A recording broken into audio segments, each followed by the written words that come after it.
You mentioned you typically will eat about 4 meals a day. You typically like to have higher protein. Where's your carbs and Yeah, fats at? Do you like higher carbs, lower fats, or higher fats, lower carbs, or is it kind of balanced? it's got its balance. I don't tend to deliberately eat fat. So, some people deliberately have fats. My diet essentially now is essentially chicken breast, sweet potato, lots of broccoli and veg.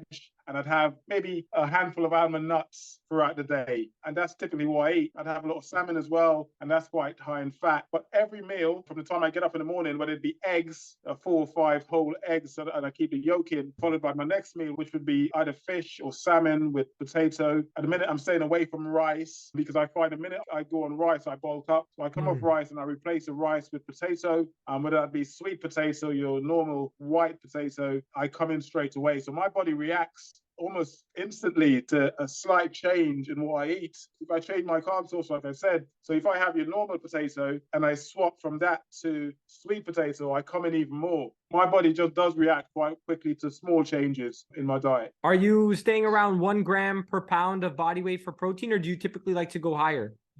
My coach always wants me to go higher. Sometimes it's really hard to get that amount of food in. You're trying to keep it clean, it's hard to get that amount of food in, and I typically get 1.5 grams. I'd say if I did the maths, I'd like to think that's what I get, but my coach would like me to have about 2, maybe more. But I find it really difficult consuming that amount of food, quite frankly. So for you, it's easier to stay leaner in a sense. Absolutely. So you like to stay strict with your diet all year. Like you like that feeling of being in control of like your food and making sure that you're optimizing the way you feel with your nutrition. Is that about right? Do I got that right? No, 100%. It's there. For me, it's there, right? To do that, you have to have it mentally. You have to stay focused on it all the time. It's a big thing for me, staying there or thereabouts with my eating. People often ask me, what do you have? Do you have KFC? I very rarely have it, because I don't feel the need to have it. So I don't crave having it, right? Sometimes, when I have my son, he's 14 now and he's bigger than me. He's 6'2" and he's 14, right? So he's always eating, and he wants to go to KFC and he wants to go to Domino's Pizza and whatnot. So I do tend to indulge now and again, but it's very rare that I would have those sort of foods. So I try to stay on course, very close to my diet, my competition prep diet, just eating a bit more than I would typically eat during prep, obviously. Okay. When I think about how you approach things, and then when you see someone who loves to bulk up in the off season and their competitor, how much of that is, like you mentioned, I hate to use this word, but a little bit of that lazy behavior. That's what it is. And to make an excuse like, oh, I need this extra food in order to put muscle on. But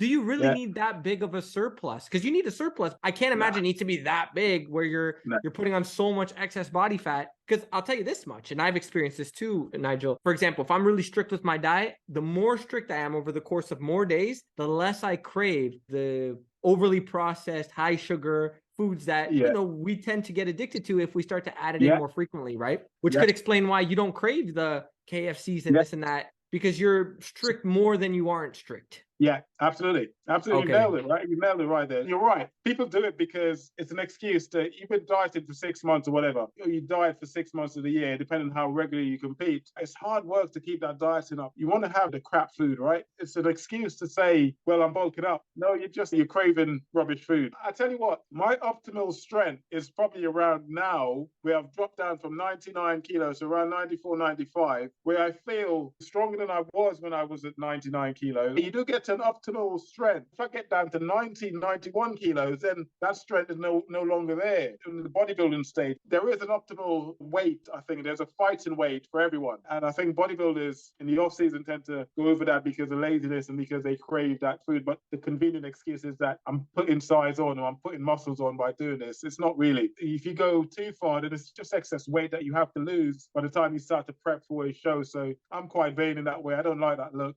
It's not for me. I like to stay relatively aesthetic throughout the year, My first competition, my first show in 2011, I was 87 to 88 kilos. My last show, I was about between 92 and 93 kilos, I'd say. That's almost 10 years for me to put on an extra 2 to 3 kilos of muscle. Right. And that made a huge difference in my physique, a huge difference. My hamstrings and whatnot, and my legs obviously grew. But yeah, that's all it took. So that's natural bodybuilding for you. I don't know what people expect. And I tell you this, I made this mistake in my first year, 2011, because I wanted to come in bigger. So I thought, you know what, I'm going to go, I'm going to eat up. And that's when I ballooned up to 105. In my head, if I ate up and put some size on in the off season, then that would equate to the on season, the competition. But it didn't, because I came in at 89 kilos the next year. Who knows if that was water weight or whatever, right? So I don't know. Yeah, no, it's an interesting thing. Like, how do you know even that was even muscle too, right? That's the other thing. It's something that competitors, for those listening, like something to think about, especially if you're competing and you're entering to pro level. And even if you're a beginner, like these are things that you definitely want to think about, because you could be wasting a lot of time, a lot of money, extra food. Like, think about that for a second. Groceries, right? Like, and just for your health too. Like,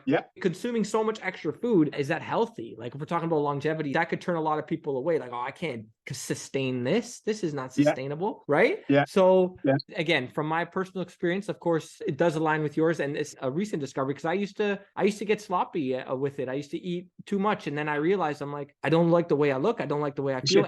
And then the more I talk with guys like yourself, Dave Gooden, Lee Williams, who I'm sure you're familiar with as well, David K, it got me thinking. I'm like, maybe I don't need to be 40 pounds away from what might be my potential stage weight. I'm sure there's a lot of people listening that are falling into that trap, and they think, oh, I'm young, this is my time to bulk up, right? That's another excuse too, right? Yeah, absolutely. And such is the bodybuilding world, right? There is so much growth science out there, as we know. People just see someone else do it, and they think that's going to work for me, so I've copied it, and then you pass that on to someone else. And the reality is, health-wise and everything else as well, it doesn't make any sense. I've learned the hard way, and I'm sure you have in a way as well, by trying it and doing it and realizing, hang on a minute, this didn't do anything. Just and again, a lot of it is laziness, right? Because you want to eat the junk food. You want to eat the stuff that makes you feel good, the addictive food, the sugar, and that's your excuse to do so. Yeah, I love that. That's a great message, man. Talk to us about this. Do you track your macros, or do you have more of a meal plan and just you focus on the quality for the most part and just portion control when you're in your off season and or dieting? No tracking in the off season. Right now, I'm not tracking anything. When dieting, yes, I do track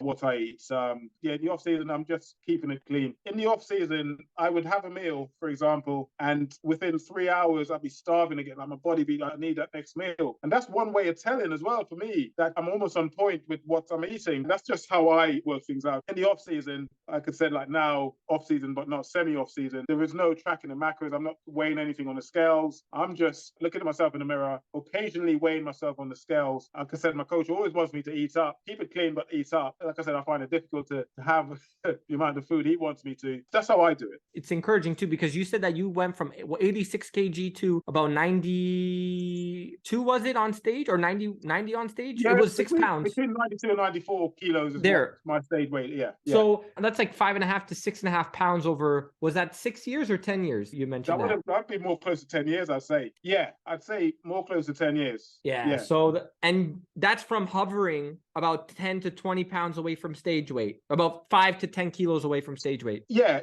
That goes to show you, like, let's be honest, we can play this game, but do you really think that if you went 30 pounds away from stage, so let's say 20 kg, 15 to 20 kg away from stage weight, that you would have put on an extra 5 kg? No. Right? Like, I just don't think that's how it works, right? But to know that you still put on and staying relatively cleaner, feeling healthier, and something that's even sustainable too, because you mentioned you can't sustain eating maybe the amount of food even that your coach wants you to eat. You just It's like, that's encouraging, right? Like, you're putting on muscle, right, over the course of this 10 years, and you feel good at the weight that you're at, and you look good. So it's like, I mean, dude, you're like you're not shredded, but like in terms of stage shredded. But it looks like it to the average person. They'll be like, this guy's shredded. Yeah, exactly, right? Yeah, exactly. So like, exactly. You're lean. I go to my gym and everyone's like, oh, you're so lean. And in my head, I like the real bodybuilding guys, they know I'm not really. But to the average guy, you're always in phenomenal shape, Nigel. You're always this, you're always that. Yeah. That's inspiring stuff right there. You make me want to stay extra on point with my diet. That's for sure. So you mentioned that you'll take a rest day when you need it, like when you feel like it. You train about 5 to 6 days a week, most weeks. Yeah. How does that look for you? You mentioned you hit chest and triceps today. So do you typically hit 2 body parts training session? Yeah, I stick to the basics. It's worked for me over the years. What I tend to do, though, I have kept this into my routine from the first time I started training.